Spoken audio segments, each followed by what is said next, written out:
Good morning, family. Welcome back to your channel. So today I'm going to be installing the flooring, or I'm going to start the process today, I should say.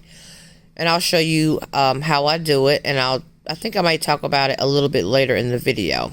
But the first thing I'm going to be doing is using the shop vac to vacuum up any debris or particles that are on the floor in the area that I'm going to be working. So I'll do this vacuuming process as I move along when laying the floor.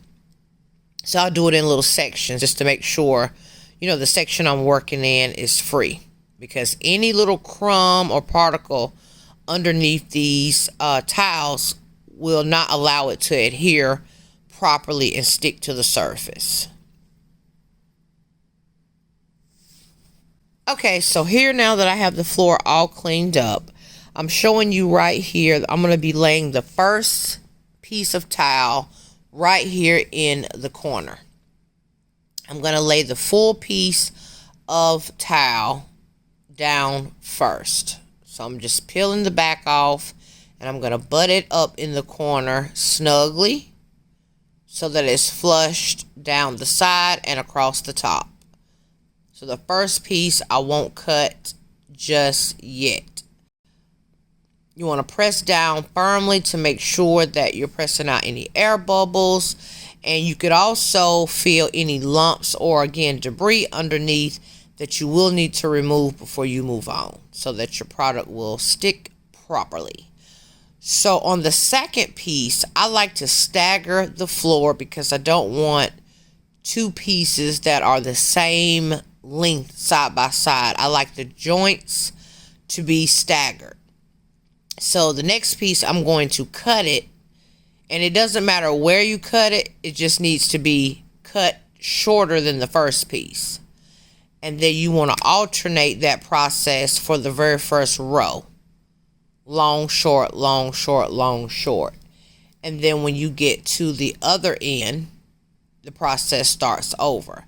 So whenever I cut a piece in half like this to do my staggering method, the leftover piece I always use on the starting end of the next row. So it'll always just fall alternating if you do it this way most of the time. But you're in total control of how the tiles lay, because you can cut them or, you know. So then the next piece is just going to be a full length piece, and I'm going to continue that process all the way down the wall. So there I'm just putting that excess, or the extra other half, at the top. So when I get back to the second row, it's going to automatically allow me to use a longer piece, so forth and so on. Hopefully that makes sense. You want to make sure you're buttoning it up against the piece in front of it, nice and snug. It's, you know, secure going down the wall with no gaps, and the top and the sides. Give it a little press. Again, making sure you don't have any air bubbles or any debris underneath, because you want to make sure this product sticks firmly to the surface underneath.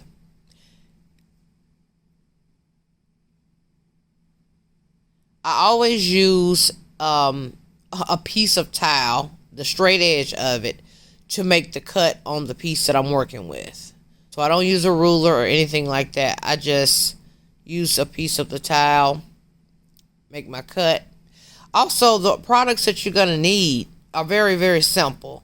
A straight razor, a shop vac or some vacuum cleaner to get up debris off of the area you're working, or maybe even like if you have like little nails or something like that, you want to be able to pull those out of the floor as well.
We taking up the boards off the subfloor so that we can make the floor even.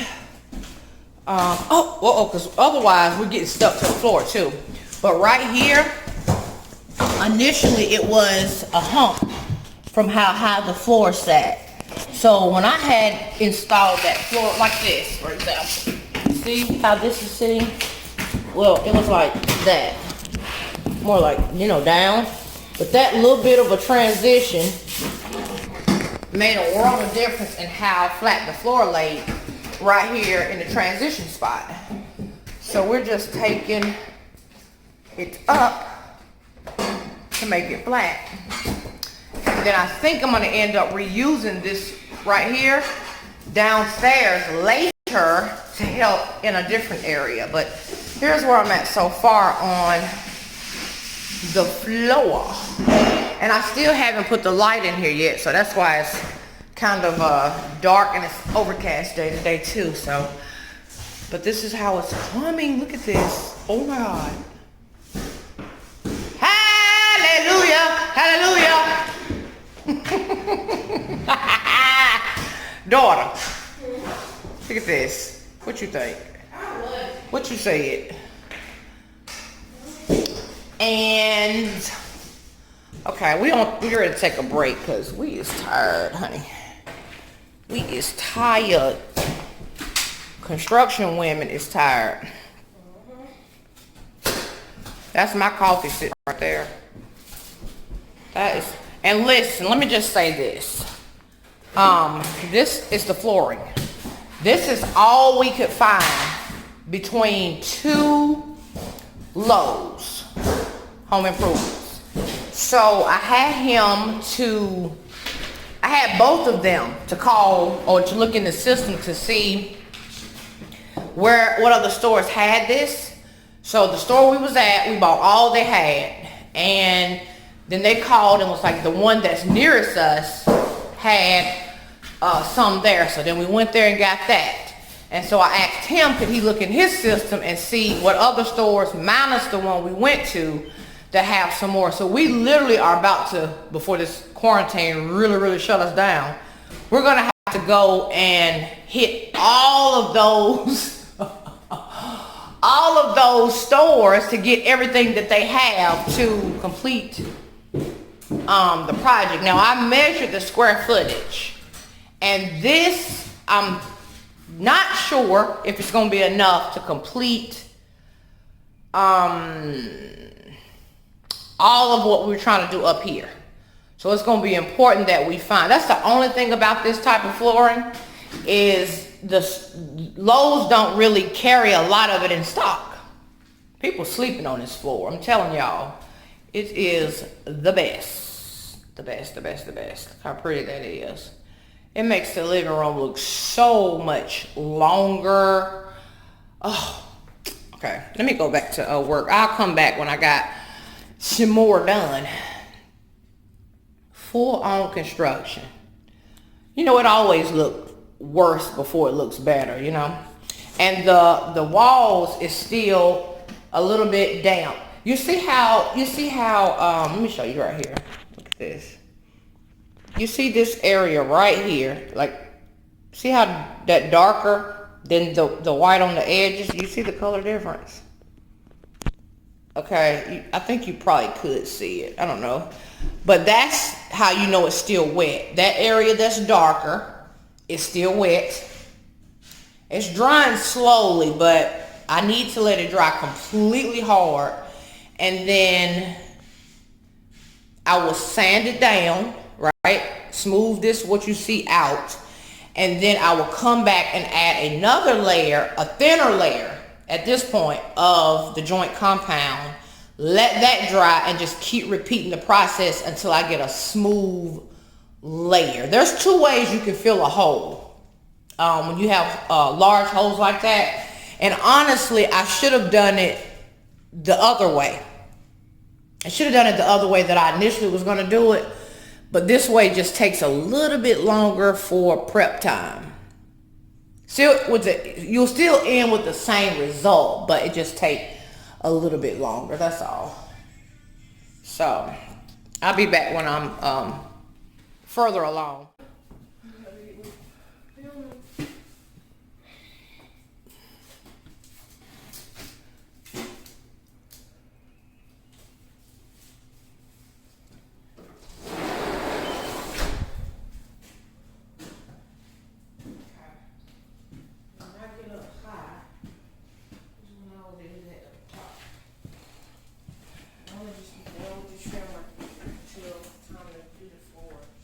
Huh? I mean, I want to be done with the trim work in here before you come in here. Oh, okay. So that way I can just do Hey, beautiful family. Okay, I wanted to, let me see if I can brighten this up. Uh-oh, just a little bit.